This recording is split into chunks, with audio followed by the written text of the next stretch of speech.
কক্সবাজার সমুদ্র সৈকত থেকে সবাইকে সকালের শুভেচ্ছা। এটি কক্সবাজার সমুদ্র সৈকতের লাবণী পয়েন্ট। এখন ডিসেম্বরের এই সময়টাতে স্কুল কলেজ সব কিছু বন্ধ ছুটি হওয়ায় এখানে সকাল থেকেই আমরা পর্যটকদের দেখতে পাই।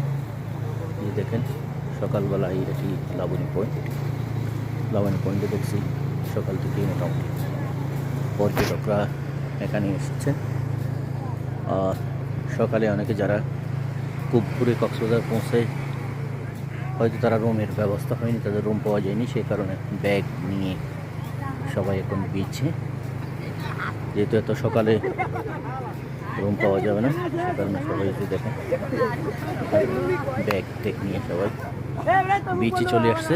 এখান থেকে গিয়ে রুম খালি হলে পরে তারা রুমে উঠবেন। আর সকালে শীতের সকাল হওয়ার কারণে